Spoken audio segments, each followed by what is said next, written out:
ceea ce percepeți dumneavoastră. În primul rând, n-aș vrea să vorbim foarte mult, pentru că, mai mult ca sigur, sunteți dumneavoastră cei mai ocupați oameni din această sală. Noi suntem în timpul activității, de asta am fost aleși, de asta primim salarii, indemnizații. Dumneavoastră aveți preocupări tipic vârstei, nu trebuie să le neglijați, dar inițiativa colegilor mei este una extrem de lăudabilă, asupra căreia vă rog să vă opriți câteva minute, pentru că este declarat, indiferent în ce mod am formulat, că alegerile, indiferent că sunt locale, parlamentare, prezidențiale, ne schimbă viața tuturor. Și dumneavoastră care sunteți în pragul maturității, și părinților dumneavoastră și bunicilor. De ce spun acest lucru? Pentru că avem în jurul nostru o sumedenie de exemple. V-a fost prezentată aici importanța, organizarea politico-administrativă, legislativă în România. Eu aș completa un pic cu ceea ce înseamnă, sau aș puncta mai mult pe ceea ce înseamnă administrație. Tot din 4 în 4 ani au loc alegeri pentru președintele Consiliului Județean, funcție pe care o ocup eu până anul viitor. Pot să vă mulțumesc dacă părinții, bunicii dumneavoastră vor fi ajutați să ajungă în funcția asta, sau pot să vă mulțumesc dacă o să vă duceți măcar la vot începând de anul viitor, pentru că ăsta este marele câștig. De ce? Toate partidele au intenția să câștige cât mai multe voturi, dar strategia prin care urmăresc să obțină locul întâi visat de toți este diferită. Unii au un mesaj sincer, transparent, bine intenționat și nu întotdeauna rezultatele sunt pe măsură. Așa ceva se întâmplă mai repede în țările occidentale cu democrație veche, poate și peste ocean în Statele Unite, dar nici acolo teoria nu este întotdeauna la nivelul practicii. Dar există și alte partide, și aici vă rog să fiți atenți, care trișează. Ei nu sunt interesați să vină cât mai mulți oameni să voteze, este interesat să vină doar simpatizații lor să voteze. Și atunci, sigur că în proporția numărilor de voturi exprimate, au un câștig peste ceea ce reprezintă în simpatia de facto la populație. Și mergând iarăși pe argumentația practică, din păcate în România s-a împământenit o altă modalitate de a trișa la alegeri, aceea de a mitui electoratul. Dacă ați auzit, probabil că îmi dați dreptate, dacă n-ați auzit, sigur veți avea ocazia anul viitor, pentru că vor fi probabil cele mai disputate alegeri de după 1990. Este trist că această modalitate de a câștiga voturi trișând și mituind a evoluat de la scrutin electoral la scrutin electoral. Este trist că instituțiile care au obligația nu fac nimic să împiedice sau să diminueze acest fenomen și trebuie să ne pregătim fiecare în parte și noi ca și comunitate pentru a fi convinși că ceea ce votăm noi în cabina de vot are o urmare firească și ne ajută și ne protejează în următorul ciclu electoral. Vreau să fiți convinși că politica, indiferent că vorbim de alegeri locale, de alegeri parlamentare, prezidențiale, vă afectează.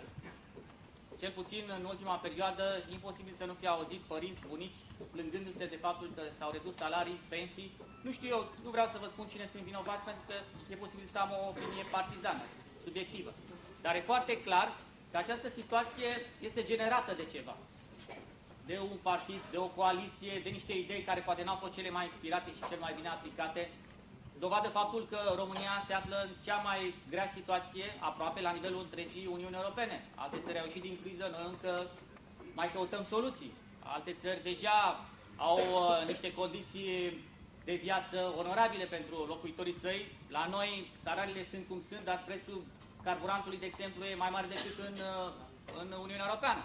Deci sunt niște anomalii celor care se duc la vot și poate ulterior, zile în care se votează persoană căreia n-ați avut ocazia sau experiența să se dați votul și veți avea poate ușoare regret.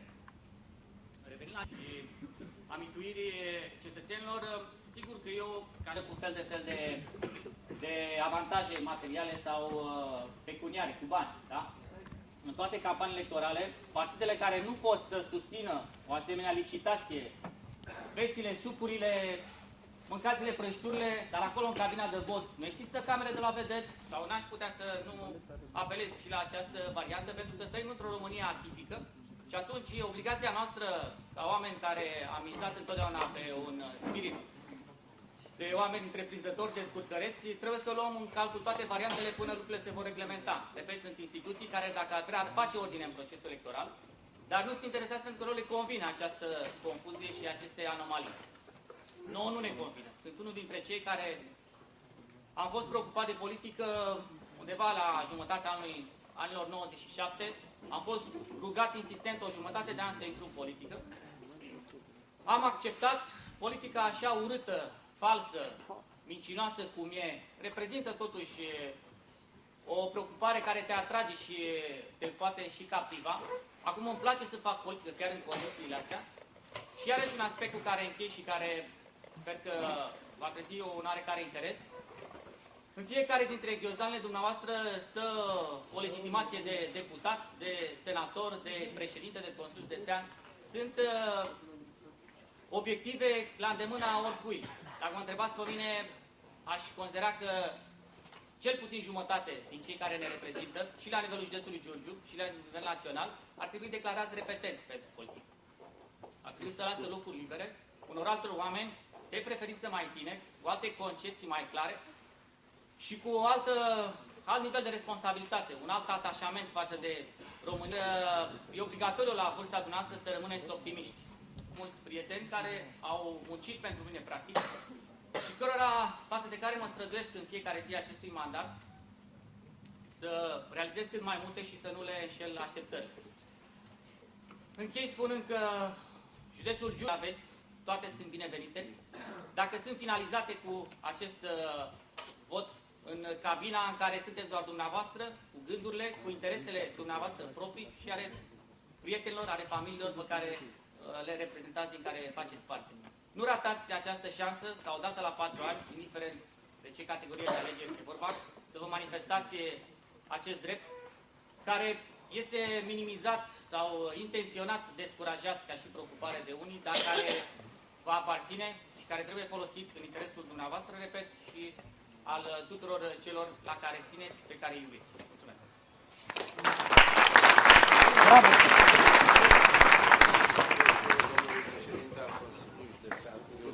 Pentru mesajul direct și sincer pe care vi l-a adresat, mesaj care consonează cu ceea ce v-am transmis și noi de la Autoritatea Electorală Permanentă, și anume că dumneavoastră trebuie să conștientizați, să vă implicați în procesul electoral, deoarece contați ca un factor de primă mărime al schimbării. În genere, există opinii care pledează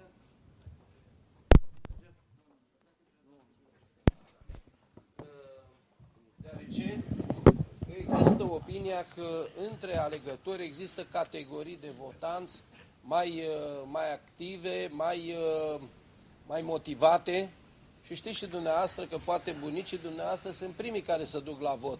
Deci persoanele mai în vârstă sunt mai conștiincioase în ziua votării. Acest lucru nu înseamnă că tinerii trebuie să se dezintereseze de acest aspect pentru că au grijă alții, părinții sau persoanele de vârsta a treia. De altfel, aș vrea să vă punctez doar câteva chestiuni care nu au fost atinse de antevorbitorii mei, și anume, privind condiția tineretului european în materie de alegeri, câteva chestiuni legate de absenteism, pentru că, într-adevăr, absenteismul, neprezentarea la urne este o problemă generală. Nu este vorba numai, să zicem, de alegătorii din România sau de alegătorii tineri care manifestă mai puțin interes, ci este o problemă care a fost sesizată și la nivelul Uniunii Europene. Deci în condițiile în care s-au organizat alegerile pentru Parlamentul European. Și la vremea respectivă și instituțiile europene și instituțiile naționale au desfășurat campanii intense pentru a sensibiliza diferite categorii de alegători și, în primul rând, pe tineri, deoarece s-a considerat că absența votului tânăr induce un deficit de reprezentativitate la nivelul societăților din țările Uniunii Europene. Din această cauză, aș spune că pentru tineri motivația de a nu se duce la vot, care poate să pară una legată de preocupările inerente vârstei, nu trebuie să stea în picioare.